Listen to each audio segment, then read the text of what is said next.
हाँ, next paragraph है हमारा, है कौन विघ्न ऐसा जग में टिक सके आदमी के मग में। खम ठोक खेलता है जब नर पर्वत के जाते पांव उखड़। कि ऐसा विघ्न कौन सा है जो जग में आदमी के सामने टिक पाता है, राह में, आदमी की राह में या मार्ग में। अगर आदमी दृढ़ निश्चय कर ले तो, इंसान दृढ़ निश्चय कर ले तो हर मुसीबत का सामना कर सकता है। हर मुसीबत के सामने के लिए यहाँ उदाहरण आया पर्वत जाते पांव उखड़, कि पर्वत के भी पांव उखड़ जाते हैं। यहाँ पे एक दे रखा है खम ठोक ठेलता, यानी अगर मनुष्य धीरज रखेगा और मुसीबत का डटकर सामना करेगा तो जरूर उसके विघ्न हट जाएंगे, मार्ग में कोई भी बाधा नहीं आएगी। ठीक है। मानव जब जोर लगाता पत्थर पानी बन जाता। गुण बड़े एक से एक प्रखर है छिपे मानवों के भीतर। क्या बताया है कि मानव जब जोर लगाता, मानव जब जोर लगाता यानी जब मानव, यस बेटा, कौन सी बुक है? वाणी वाली बुक है बेटा, chapter number 5 page number 22। Okay ma'am. हाँ, कि बताया है कि जब मनुष्य जोर लगाता है या वो ठान लेता है कि उसे मुसीबत का सामना करना है और वो डट के मुसीबत का सामना करेगा तो पत्थर भी पानी बन जाता है, यानी पत्थर भी पिघल जाता है। एग्जाम्पल दिया है गुण बड़े एक से एक प्रखर, कि मनुष्य में एक से एक गुण है, प्रखर मतलब तेज, बहुत ही तेज गुण है मनुष्य में, और एक से एक बढ़कर उसमें क्वालिटी है छिपे मानवों के भीतर। जो मानव के अंदर जो छिपी हुई है उनकी शक्ति वो बहुत ही अच्छी है, एक से बढ़कर एक है। अगर उसको पता चल जाए कि हाँ मैं इसको, वो कायर ना होके वीर होके अपनी मुसीबत का सामना करे तो वो सभी मुसीबतों को अच्छे से लड़ सकता है और वो बिल्कुल भी नहीं डरेगा। तो ये वीर पुरुष और कायर पुरुष के बारे में बताया गया है कि कायर पुरुष तो विपत्ति को देखते ही डर जाते हैं, मुसीबत आते ही उसको देखते ही डर जाते हैं, और जो वीर पुरुष हैं वो उसका डटकर मुकाबला करते हैं। उनमें बहुत से ऐसे गुण हैं, अगर वो इंसान डरेगा नहीं तो वो हर मुसीबत का डटकर और अच्छे से सामना कर पाएगा और हर समस्या का हल भी खोज लेगा। मेहंदी में जैसी लाली हो वर्तिका बीच उजियाली हो। बत्ती जो नहीं जलाता रोशनी नहीं वह पाता है। क्या बताया, मेहंदी में जैसी लाली, आप मेहंदी लगाते हो, गर्ल्स लगाती है ना, तो उसका कलर आता है, बहुत अच्छा आता है कलर। तो उस मेहंदी का कलर कैसा है, वर्तिका बीच उजियाली हो।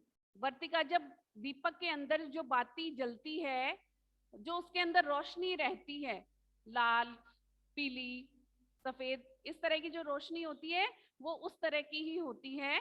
बत्ती जो नहीं जलाता यानी जो कोशिश करना ही नहीं चाहता वह सफलता को प्राप्त कैसे होगा। इसमें यही बताया है कि जो इंसान मेहनत करेगा वो एकदम दीपक की बाती के जैसे चमकेगा, उजियाला फैलाएगा, और जो मेहनत ही नहीं करेगा तो वो बुझ जाएगा या उसकी रोशनी नहीं उजागर हो पाएगी। तो ये छोटी सी कविता के माध्यम से कवि ने बताया है। इसके कवि हैं रामधारी सिंह दिनकर। वीर और कायर पुरुष के बारे में उन्होंने ये कविता बताई है। यस बेटा। मैम आप है ना ये वाले वर्ड मीनिंग भेज देना। हाँ, वर्ड मीनिंग भेज दूंगी। फिर ये इसके नीचे शब्दार्थ दिए गए हैं आपके, जो अभी अभी मैंने बताए हैं।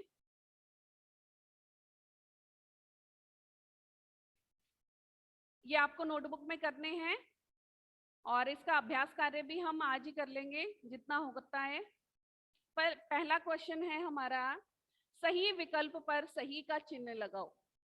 जो हमारा सही ऑप्शन है उस पे हमें सही का चिन्ह लगाना है, सही का निशान लगाना है।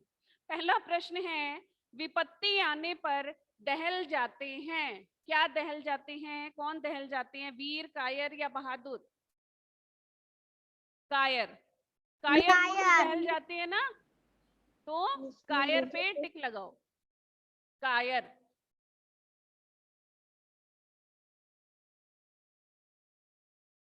विपत्ति मैम? आने पर, यस बेटा, मैम ये आप कौन सा पेज है?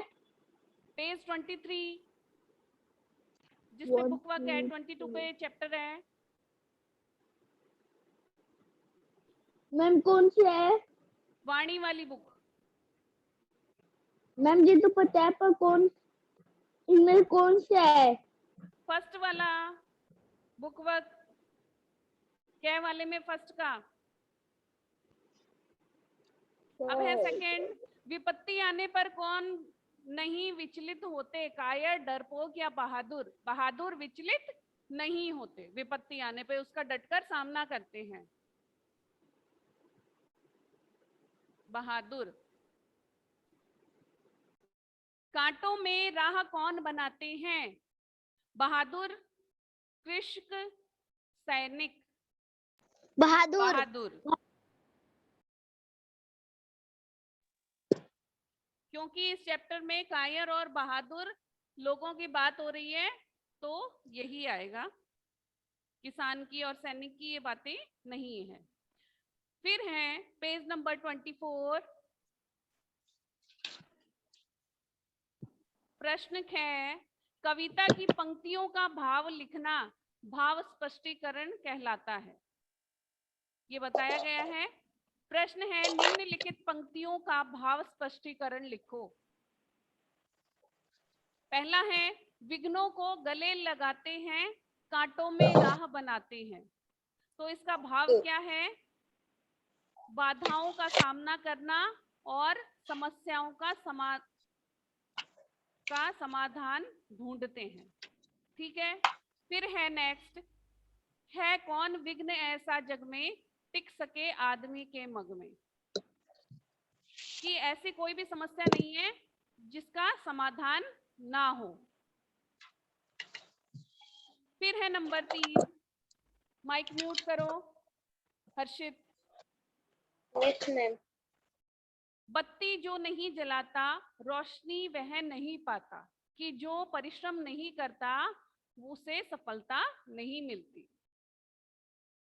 नंबर 4, मानव जब जोर लगाता पत्थर पानी बन जाता, कि मानव जब परिश्रम करता है, मेहनत करता है, तो उसे अवश्य ही सफलता प्राप्त होती है, ठीक है। फिर है मौखिक प्रश्न। पहला प्रश्न है, कांटों में राह कौन बनाते हैं। कांटों में राह कौन बनाते हैं, बहादुर लोग कांटों में राह बनाते हैं। फिर है नेक्स्ट, एक से एक गुण किसमें छिपे हैं। किसमें छिपे हैं एक से एक गुण, मानव में, मनुष्य में, मानव में एक से एक गुण छिपे हैं। फिर है प्रश्न है, निम्नलिखित प्रश्नों के उत्तर लिखो। विपत्ति आने पर बहादुर लोग क्या करते हैं। विपत्ति आने पर बहादुर लोग उसका डटकर सामना करते हैं। फिर है प्रश्न नंबर 2, पत्थर पानी कैसे बन जाता है। जब मनुष्य में दृढ़ निश्चय हो तो पत्थर पानी बन जाता है या पत्थर भी पिघल जाता है। मैम इसकी भी सेंड करोगी ना फोटो। हाँ हाँ। प्रश्न नंबर 3, मनुष्य के गुण किस प्रकार छिपे रहते हैं।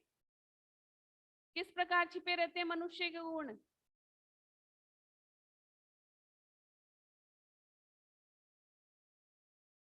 क्योंकि मनुष्य उसको समझ नहीं पाता है कि मेरे अंदर कितनी शक्ति है, इसलिए मनुष्य के जो गुण हैं वो छिपे रहते हैं। नंबर 4, रोशनी किसे प्राप्त होती है। रोशनी बहादुर लोगों को प्राप्त होती है। फिर है व्याकरण बोध। प्रश्न के स्तंभ क के दिए शब्दों का स्तंभ ख से उनके अर्थों से मिलान करो। तो यहाँ हम मिलान नहीं करेंगे, ओनली नंबर लगाएंगे जैसा कि आपको बताया है, और नंबर ना लगा के आप डायरेक्ट आंसर ही लिखना है। दहलना, दहलाना, इधर दे रखा है कांप जाना, नंबर लगाओ, आप खुद अब 4th क्लास में हो गए। धीरज खोना, धैर्य नष्ट होना, ख वाले में नीचे से सेकंड नंबर। गले लगाना,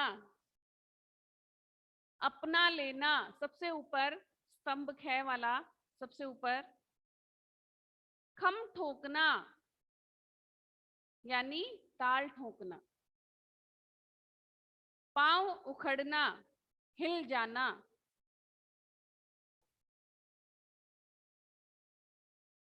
अब है प्रश्न ख, जब किन्हीं दो या दो से अधिक शब्दों का अर्थ लगभग समान हो तो वे समानार्थी शब्द कहलाते हैं। जैसे फूल और पुष्प का अर्थ समान है, अतः ये समानार्थी शब्द हैं।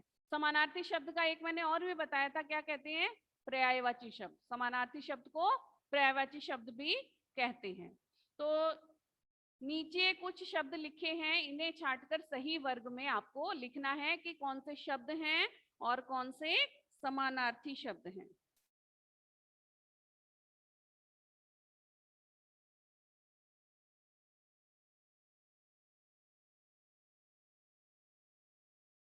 यहाँ है शब्द, दूसरा है समानार्थी।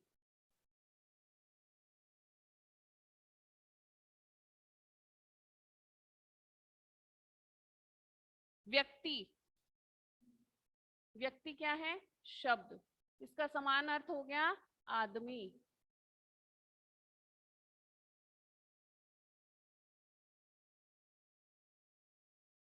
पाषाण, पाषाण किसे कहते हैं?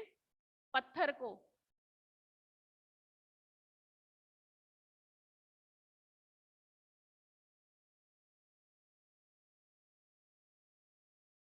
प्रकाश, रोशनी, या यहाँ पे दे रखा है बत्ती। प्रकाश किससे होता है? बत्ती। संकट, विपत्ति, समान अर्थ हो गया विपत्ति।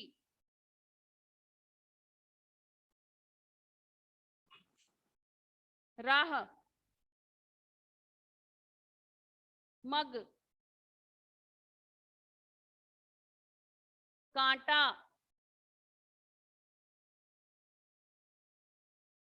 मूल,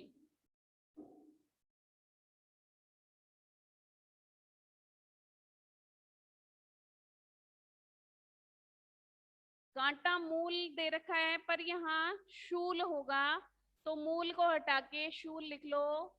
ये जो मूल लिखा है इसको काट लो और शूल लिख लो। शूल मतलब कांटा होता है।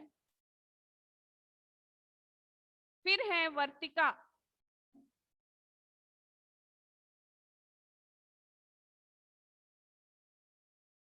उजियाली,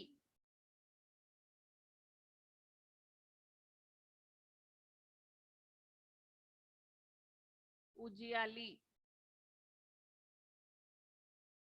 ठीक है। अब है प्रश्न ग, कविता में एक पंक्ति आई है पत्थर पानी बन जाता। क्या वास्तव में पत्थर पानी बन जाता है? नहीं, यहाँ पत्थर तथा पानी में कवि ने दूसरे अर्थ बताए हैं, इन्हें स्पष्ट कीजिए। तो ये आपके अभी ज्यादा नॉलेज के नहीं है, इसको ज्यादा डीपली जाना पड़ेगा, तो इस पे आप क्रॉस लगा लो। प्रश्न ग पे क्रॉस लगाओ, प्रश्न ग पे क्रॉस लगाओ, ये नहीं करना है। फिर है नीचे दिए गए हैं, नीचे दिए शब्दों के विलोम शब्द लिखो। ये जो शब्द दिए गए हैं इनके हमें विलोम शब्द लिखने हैं। वीर, कायर,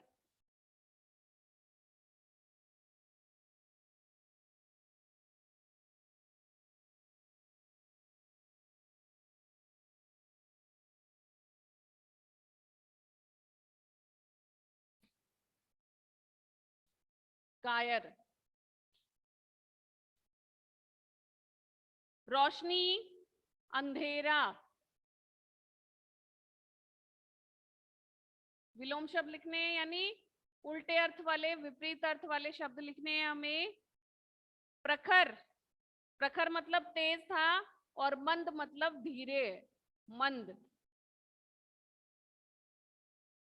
फिर है धैर्य, अधैर्य।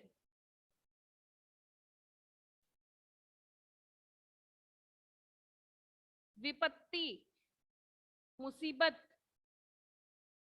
तो इसका क्या होगा?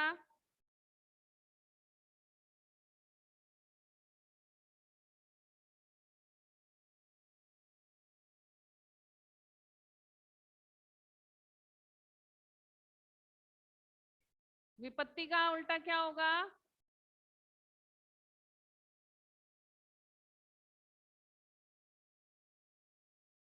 एक बार विपत्ति का अर्थ छोड़ो आप।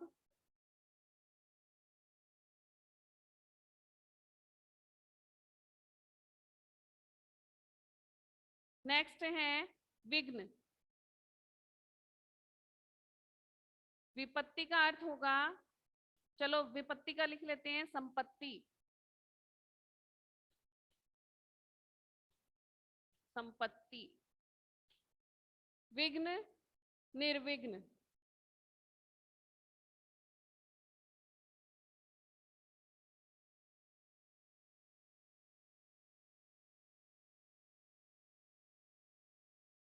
हो गया?